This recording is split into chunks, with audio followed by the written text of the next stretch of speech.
Bakersfield and the team this whole time. For those that don't know who the California Fitness Alliance is, we are an alliance of operators of yoga studios, big health clubs, little health clubs, YMCA, kids clubs throughout the state of California. And we have one mission. It's quite simple. It's make California a healthier place and give safe and equitable access to all Californians to find a place to exercise. We also represent our teams who are, for those that have never worked in the fitness industry, who come to work every day, they put on their uniform, and their simple goal is to change someone's life by helping them get started on their exercise journey. And I would say there's one thing we've learned this year is that health is essential, physical health and mental health. We have seen people who are strong because they're physically healthy, mentally healthy, and then they've been able to withstand almost anything. And for those that have not, it's been devastating. So there's no question that health matters. Exercise is a core part of that. Fitness is a core part of that. So on behalf of the CFA, we are thrilled to be here today to collaborate with the governor and the First Partner and all Californians to get everyone moving again.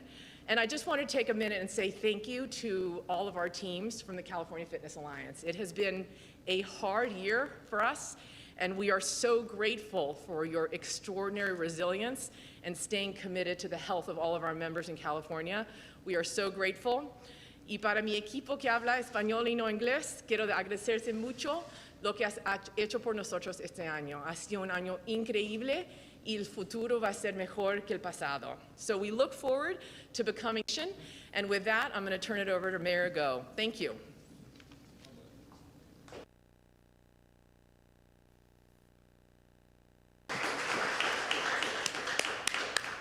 Thank you so much, Francesca. I think you are going to be delighted to hear what Corey, where are you? Corey? Francesca? When Corey walked in, he said, this center is the nicest center. And I said, qualify that, the nicest center. But Francesca, thank you so much for your leadership. We really appreciate it. I remember in April when you reached out to me, and this is what you said. It was the fitness industry that reached out wanting to help others. And it wasn't how can we help ourselves, it's how can we help our community. You reached out, you wanted to help our first responders, and we so admire you for that. Health is essential. And Mahatma Gandhi said, it is health that is wealth, not silver, not pieces of silver, not pieces of gold. And in this last year, we have found that health indeed is wealth. That truth now resonates more than ever, that to be healthy, body, mind, and spirit is the quest that we seek. It's more precious than anything else. And I'm so grateful today for the Fitness Council, for all that you've done. I'm so grateful for the governor and the First Partner for their investment in looking ahead. Governor, you'll be very pleased to know that in our community, one of our hospitals has already reached out to say, let's focus on health. So as we move forward today, let's focus on roaring back, healthier than ever. Health indeed is wealth, and Bakersfield, California wants to be the healthiest city in California. We face big challenges with health. But Governor, thank you so much for your repeated visits to our community and now your emphasis on making us healthier. There's someone who has joined us today. I get to see the governor pretty often, but today we get to have a very special person. She's actually, I think, a soccer star. Is that right?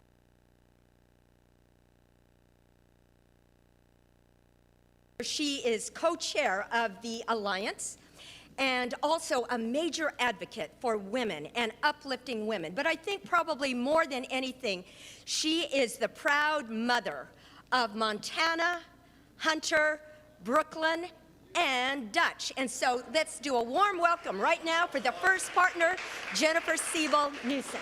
Come on up.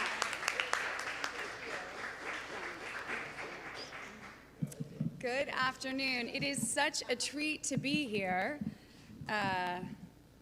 Buenas tardes a todos.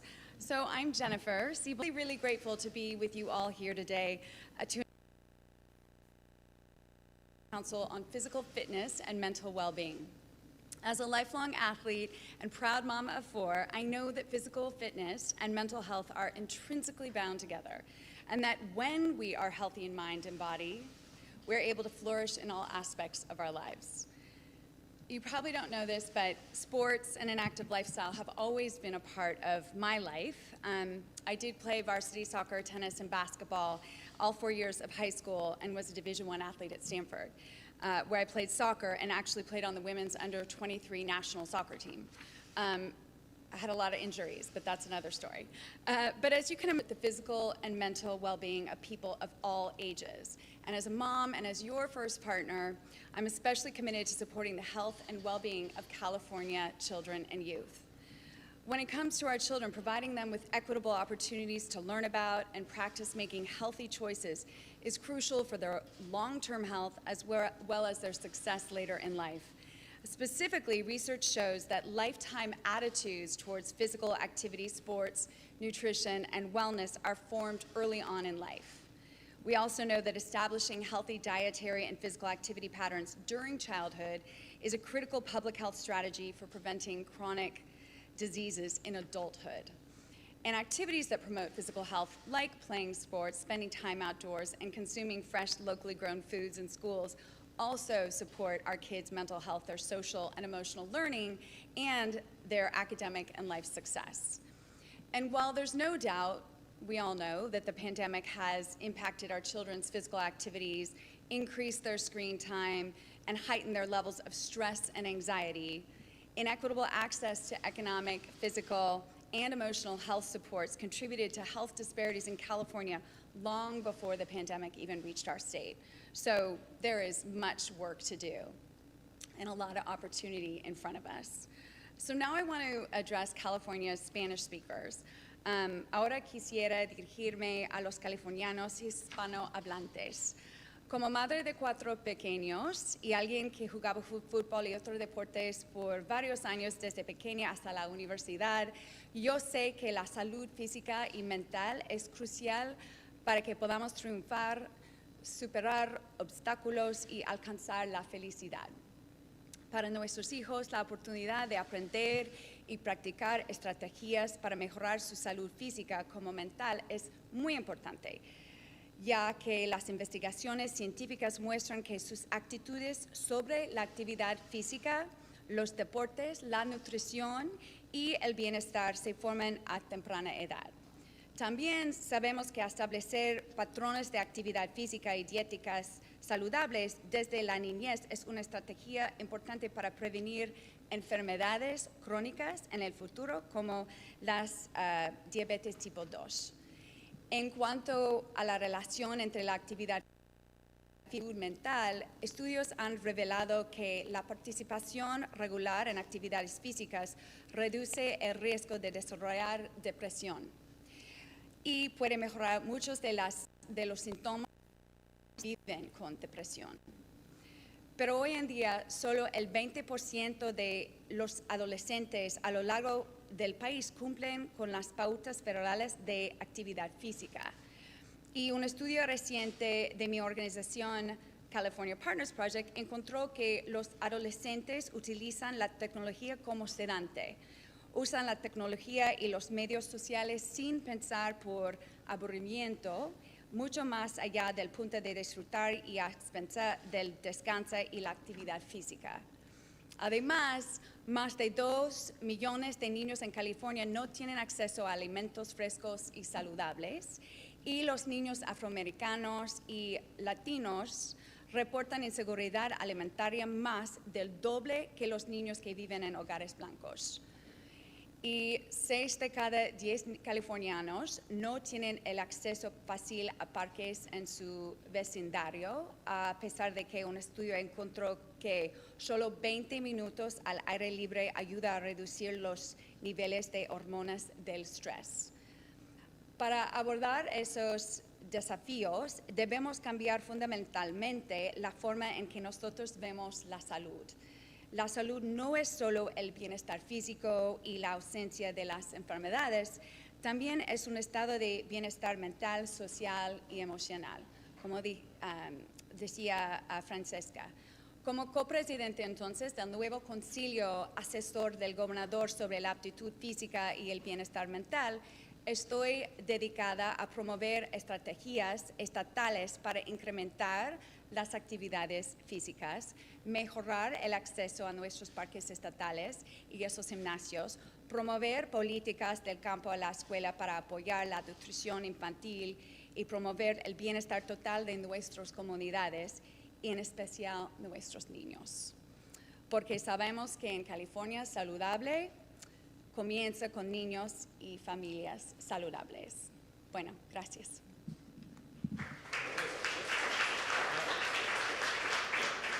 I'm going to take her word for everything she just said. I heard the word stress, though, and mindful, that emphasis, mindful of the importance of how everybody is feeling. It's been a hard year. And let's just level set. This has not been a hard year. This has been a profoundly painful year for not only millions of Californians, hundreds of millions of people across this country, around the world, continuing to struggle and suffer through this pandemic. You saw what happened just a few days ago in the United Kingdom. They delayed their reopening for a month because of this new Delta variant. You've seen what's happened around the rest of the world, in India, places.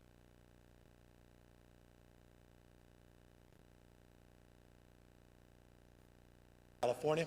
We were pleased to move forward beyond our blueprint with no more physical distancing, no more social distancing, no more capacity restrictions in the state, and the state has aligned firmly with the CDC guidelines as it relates to vaccinated people not having to wear face coverings and masks. Tomorrow, OSHA will codify their published regulations they put out on Friday. And we will move forward to clarify any ambiguities as it relates to shortly after their action. This state is open for business. This state has now fully opened. And as the mayor said, and I was very grateful, by the way, I have a hard time with my 4 kids' names for the fact that the mayor didn't even have a note. He didn't even say a note. And had the names of all the kids. I'm humbled by that, and honestly grateful to her sensitivity and generosity for even mentioning their names. But the fact is, look, a lot of folks have been significantly impacted. They're not back out on their feet. While the state is roaring back, as the mayor said, not every sector of our economy is roaring back. Last month we had 38% of the America job growth. 38% of America's jobs came out of the state of California last month. No other state in America in the last 3 months come close in terms of the job creation. We truly are the tentpole of the American economy in terms of the national consequence. We're operating by close to an $80 billion operating surplus. It's the largest operating surplus in U.S. history. It allows us to provide $12 billion of tax rebates, the largest tax rebate program in American history at a state level. And by the way, those checks are going out over the course of the next few weeks. You should be receiving. I say you because 3/4 of taxpayers are going to receive direct rebate checks in the mail or in their accounts over the course of the next few weeks, up to $1,200 if you have children. But we're in a position where we have to reconcile those that do not feel like they've been part of this recovery, don't feel like they're part of these statistics, don't feel like they're part of California anymore because of the impacts of this pandemic. Folks that truly have been left behind, folks that are very worried that they're going to be under tense duress at the end of this calendar month when the moratorium on evictions expires, feeling intense duress around their ability to continue to keep it together mentally or financially, just to keep their kids getting high quality child care so they can go to work. Those that can't even find work or gone back to the job they used to have and find out the business is shut down. And that's why we're providing $4 billion of direct grants, not loans. Small businesses, medium, big business don't need any more loans. We need direct grants, and the state's put out record $4 billion in grants. We're going to add 100,000 new child care slots, unprecedented in California's history in this budget. We're going to do more to address a lot of the pre-existing conditions like homelessness and housing affordability, $12 billion, by the way, to address the issue of homelessness. But the issue that perhaps defines all other issues outside of the macroeconomics of affordability in the state, is the issue that really brings us together here today. And that's the issue of physical and brain health. Remember, the brain is part of the body. And while we work hard to exercise the physical, we don't do enough to address our mental health. And that's been exposed, significantly exposed in this pandemic for everybody. Don't think just because someone's wearing a suit and tie or has some fancy position that they're not struggling out there as well. A lot of folks hidden, others not hidden. They're out in the streets and sidewalks with bipolar disorder, schizophrenia, paranoia, self-medicating with drug or alcohol addictions. It's easy to moralize that as you're sitting there having your second, third Chardonnay, watching Fox News or MSNBC to get through the night. And a lot of us are just trying to get through. And this last 15 months has made it much more acute. And so we're here today to not just identify that as a problem and a pre-existing issue that's been exposed, but also address the remedy. And that's why I'm very grateful for the CFA and their strong advocacy. They haven't been timid. They've been very direct. And I appreciate that, understandably so. I'm a small business owner. I have a privilege. Jen and I, we've got about 700 employees in the state, 21 little businesses, restaurants, hotels, wineries. Trust me, I understand what these stay-at-home orders have done. Trust me, I understand what the modifications, the restrictions have meant. Trust me, I understand business and the cause of my life before I got into politics. And so I have a direct appreciation and empathy and gratitude to everyone that puts everything up on the line. It's not about dollars and cents. It's quite literally leveraging your family and your dreams and putting everything out there. And, you know, to see that evaporate because of external realities, to see that frustration, the fits and starts, the, vagaries that is a pandemic. You think you're out of it, and all of a sudden it comes raging back in the fall. Now we've got 9+ variants that we're tracking, not just a Delta variant, double mutation from India, but a B.1.1.7 from the UK, 2 West Coast variants, a New York variant. Add a name, and I'll give you a variant and a mutation. I mean, we're mindful. Big and important as the announcement was yesterday, we're mindful that this disease is not taking the afternoon off. It's not going to take summer months off. It's still raging around the rest of the world, and even in California. It took lives of over a dozen people yesterday. They won't be around on July 4th to hug their families and friends. And so as we work through this, we need to work on ourselves. We need to start to be a little more, dare I say it, selfish. If you want to take care of your family, you got to take care of yourself. That means you need to get back on your feet. And we want to be here to help you get back on your feet. Not just physically, but all the attributes of that physical exertion that inure to your mental benefits. And we want you to connect with folks again. I appreciate all the virtualization that's happened in this industry, but there's no substitute for the serendipity that is life of meeting people, friends, strangers, old friends, and coming together as a community. I think it was a Surgeon General, current Surgeon General, who was previous Surgeon General, who said that the #1 preventable disease in the United States of America is social isolation. I mean, think about that in the context of this last year. He said that 3 years ago. Can you imagine in the context of where we are today? And so it's important, it's powerful, all the choice that you have with mirrors that talk to you, try to direct you, or bikes where you can go to the Alps, or you can go to a studio in the UK. No substitute for being together. And so I want to encourage folks to get back good health by, coming back, supporting your small businesses, support the clubs, support health clubs, support each other in that process. Renew your membership. If you've been on the fence about getting healthy again, you don't have to wait till New Year's Eve to do your New Year's resolutions. Make January or June 15th sort of the turn the page day. Start building your goals for the next half of the year. And goals are nothing more than dreams with deadlines. So manifest those dreams. You got to do the work. And so come out, support clubs like this, support In Shape Health Clubs, which, by the way, are supporting communities like this. And Mayor, thank you for all your support for not only this club, but so many other businesses out here that have your back in Bakersfield. I love, we were talking a moment ago, this is a chain of health clubs in cities that aren't necessarily always on the top of mind for people in terms of California cities, but are some of the most vibrant and dynamic, fastest growing communities in our state, just like Bakersfield is. One of the most dynamic and innovative cities, as the mayor and I talk about, in the state of California. That's why I'm here, because we're really proud of this community, proud of the Central Valley. And I say to all my colleagues in the legislature, you know, don't intellectualize the Valley. Come out here, visit, get to know folks out here, see these incredible businesses and the amazing people, men and women working here. And so I'm here in that spirit and in that light. Let me just close by being a little more pragmatic about what we're announcing. We really want to be now intentional about our goals as a state. We actually want to establish goals. We have no fitness goals as a state. You know, Arnold Schwarzenegger doesn't have to be the only fitness governor. That's, you know, I know my status, contrast. But we want to sort of reinvigorate this fitness council. And we want to bring in the wellness component. That's why Jen's here as a partner.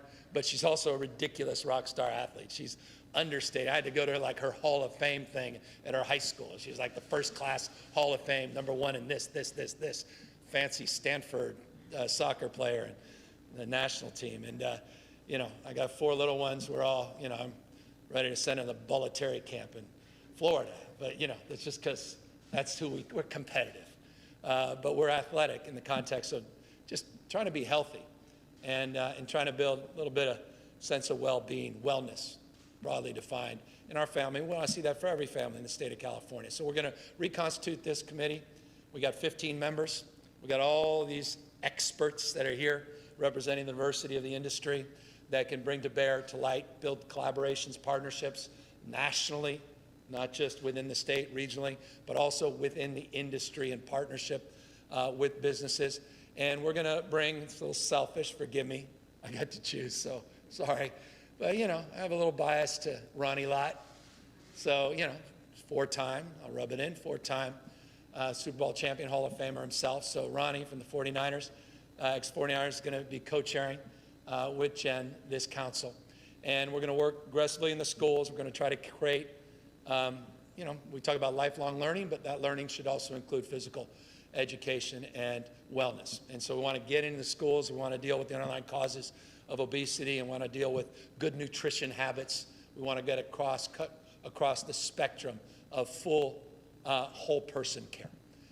And so I'm really grateful to be here and really grateful to be here with a remarkable group of people that went through a lot.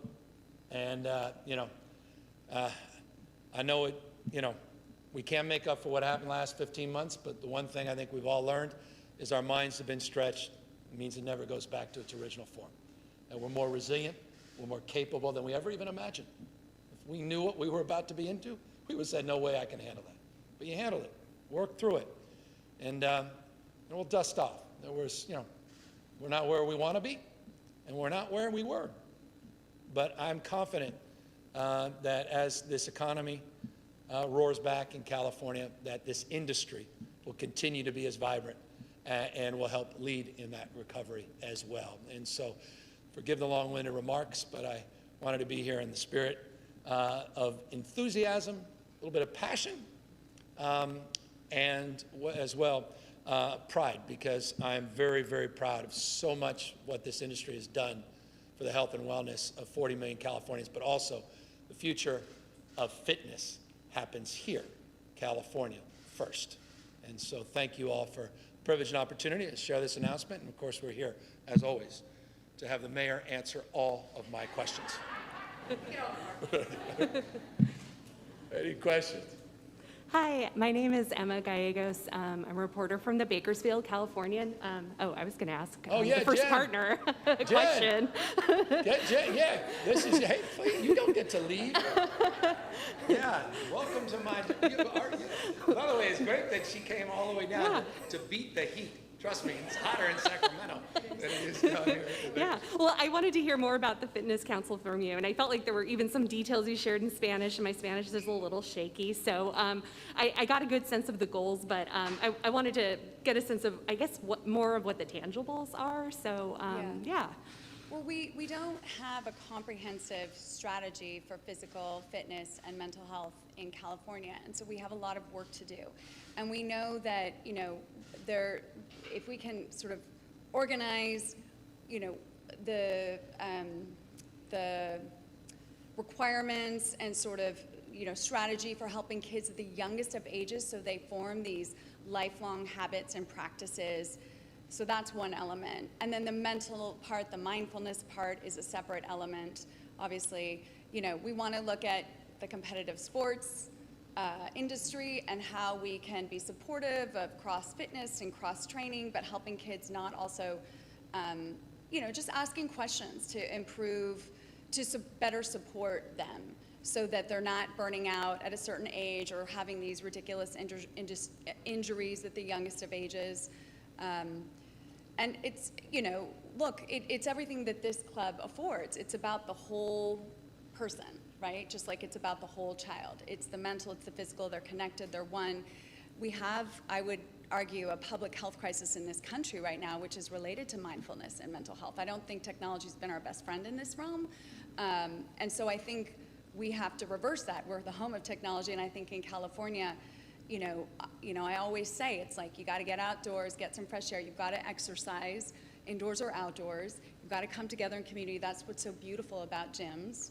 I'm excited to see, families coming to gyms. We were talking earlier about, and not just the CrossFit opportunities for preteens and teens who have been specializing in sports for too many years, but also the opportunity for kids that aren't athletes to be physically fit and obviously develop these skills and this passion and just this daily practice at the youngest of ages, which is about families being a part, moms coming in. And then also one thing we learned is that moms, this is actually important to me, that moms aren't coming into gyms the way dads are.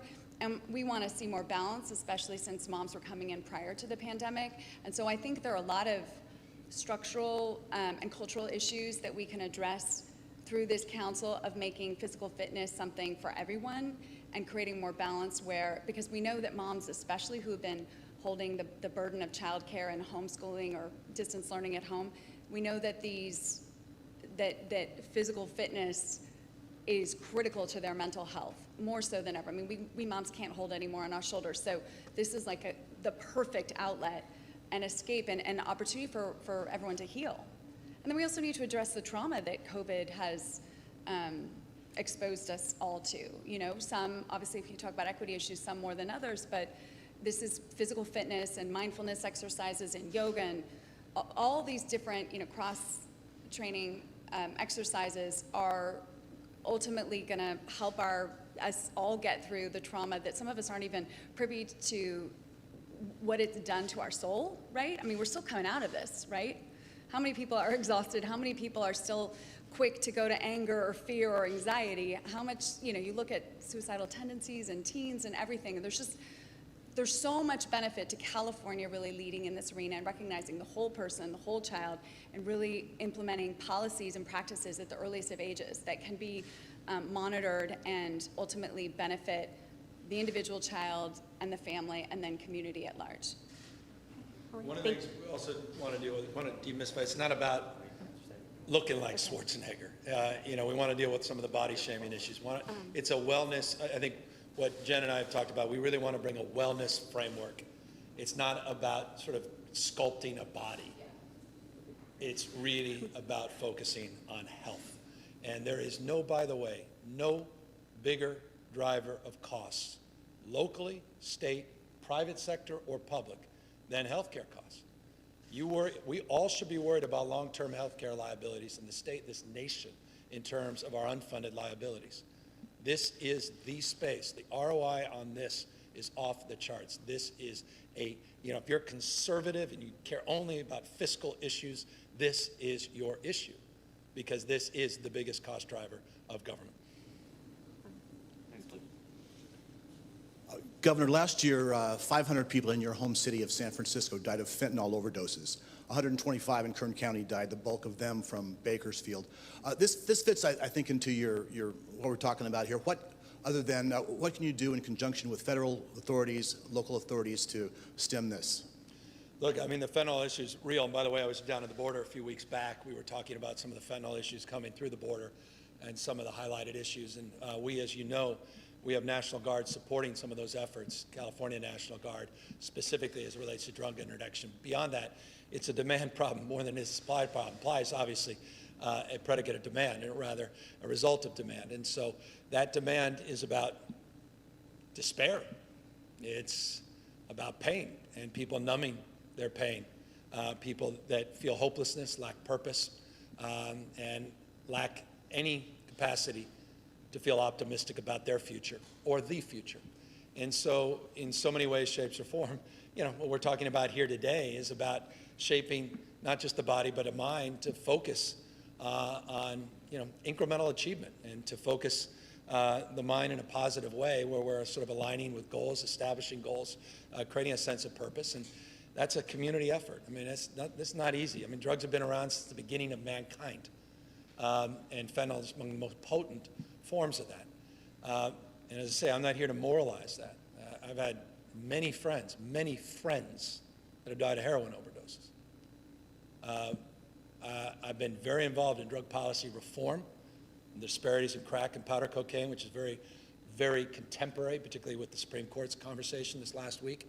And as you know, not everyone agreed with me, but I led the effort with an initiative a few years ago as it relates to cannabis policy reform.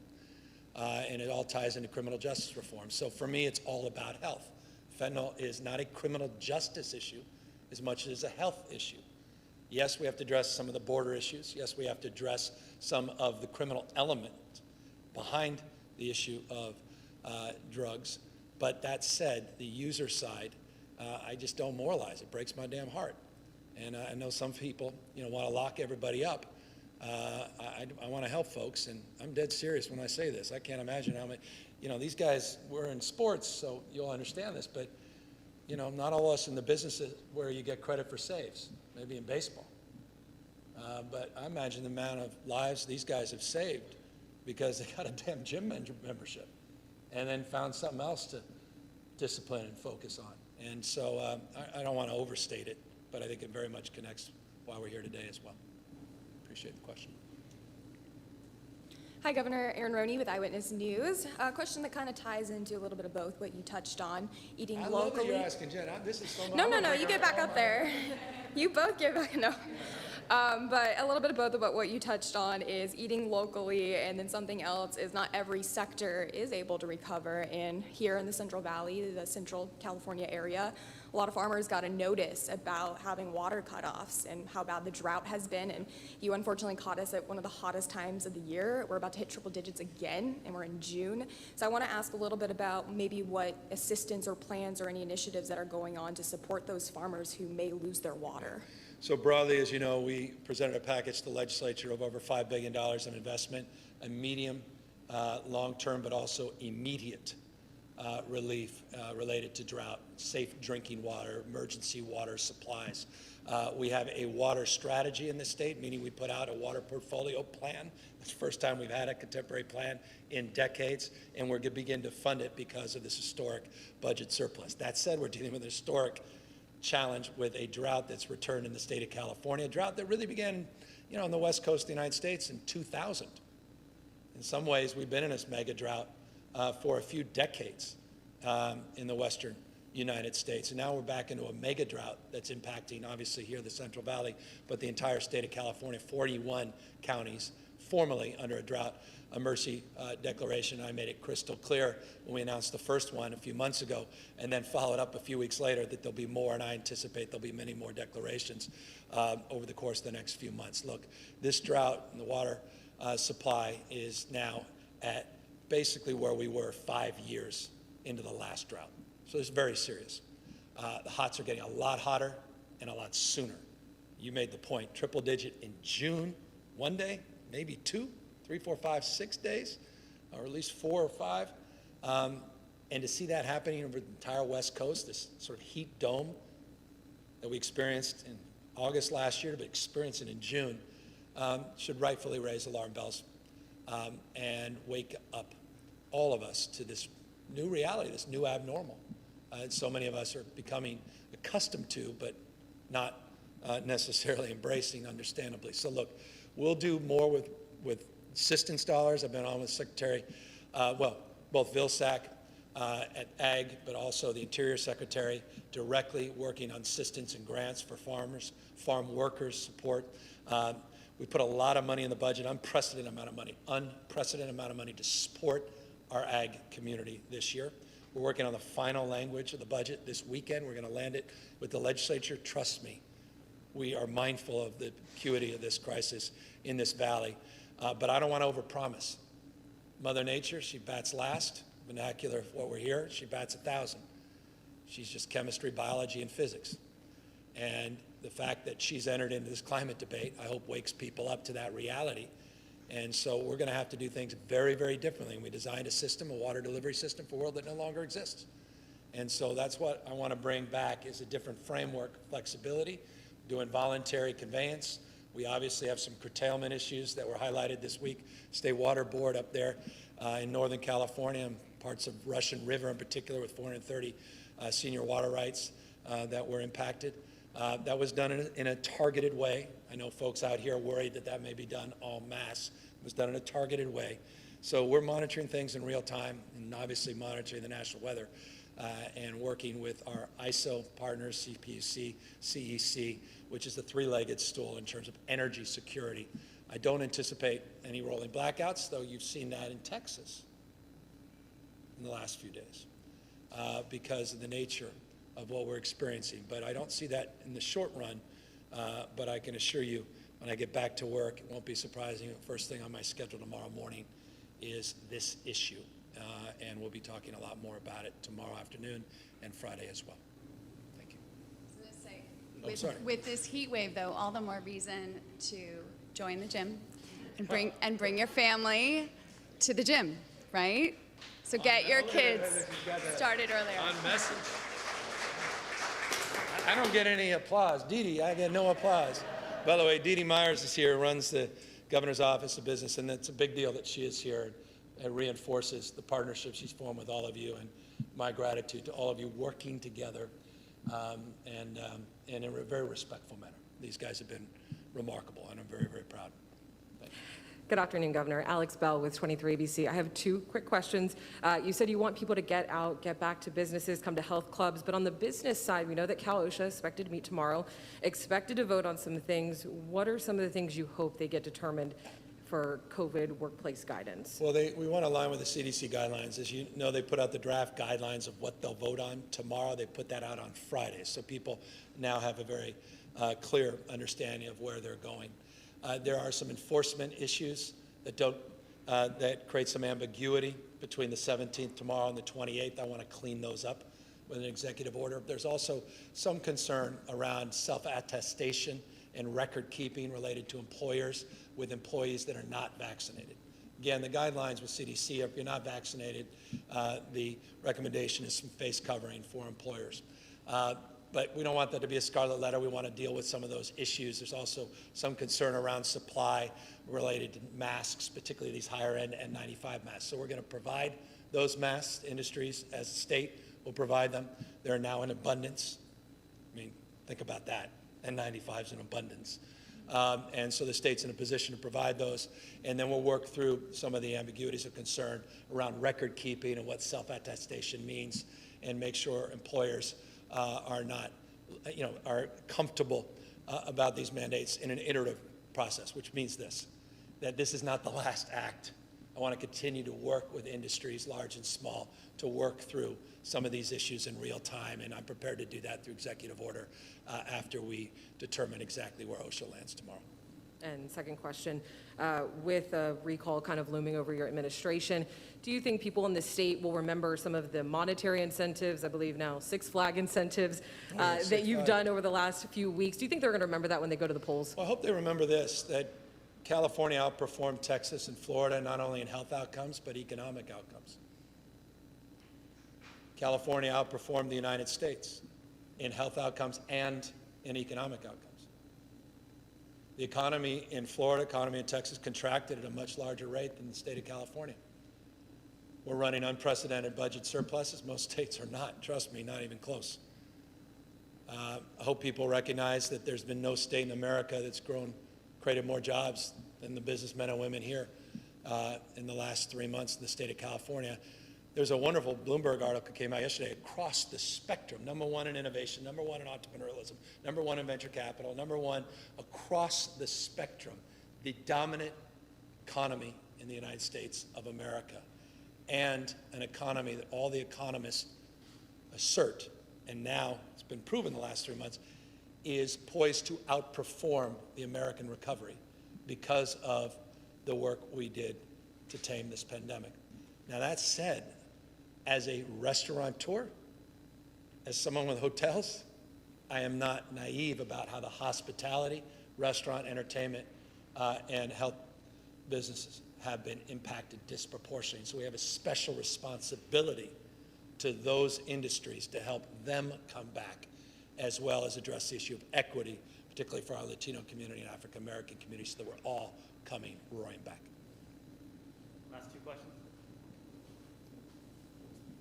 Hi, Governor. Ana Ibarra with Cal Matters here. First question, you mentioned that the state will remain vigilant if cases do start to go up again. Do you have any specifics of what that would look like? Some counties are falling behind in vaccination, including several in the Central Valley. So what does it look like if cases start going up again? Do we go back to tiers? Do we start closing things again? Can you talk a bit about that? Well, my day started like every day has started since that first phone call I got at 4:30 in the morning from then President Trump about that Grand Princess cruise line off the coast of California, that he didn't want to come into the state to increase our case rates. Every morning I wake up, I look at number of cases, deaths, hospitalizations, ICU numbers, look at the number of tests. Now I look at the number of people that have been vaccinated, and I do it by county. You're absolutely right. I think last I checked 2 days ago, Lassen County was about 26% of the county been vaccinated. We're up in San Francisco a few days ago, press conference, they had just reached 80% in that county. So there's disparities, regional disparities. You're absolutely right. And so I'm mindful of that. Also mindful of these variants.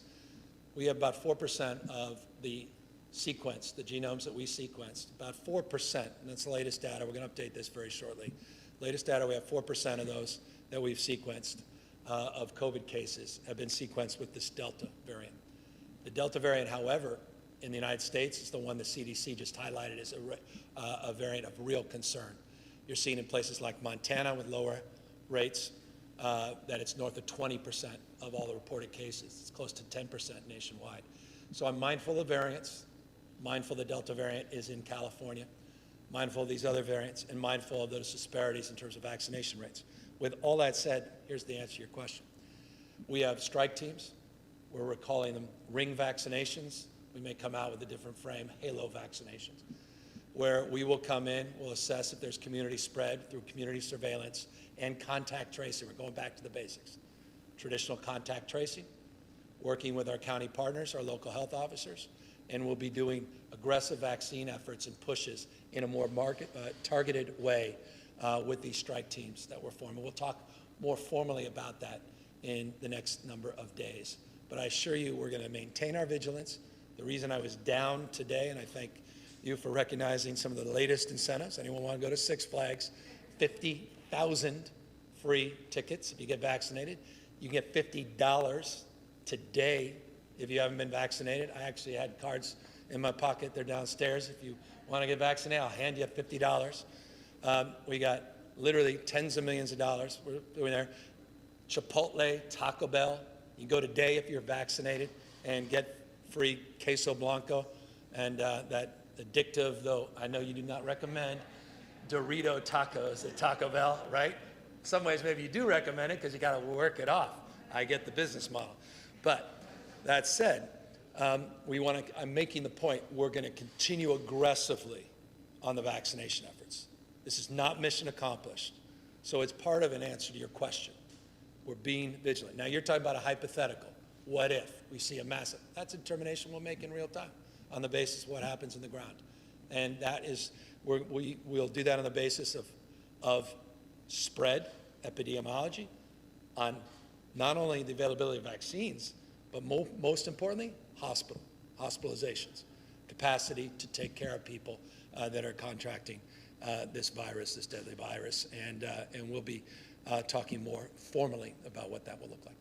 And my second question is, given your message here on health and wellness, does this, and you're in the middle of budget negotiations, does this mean that, counties are more likely to get the $200 million in additional funding they've asked for public health and to rebuild their public health infrastructure? Yeah, look, the $200 million is important and significant. It's a $250 billion budget. Let's put it in perspective. And we're putting hundreds of billions of dollars.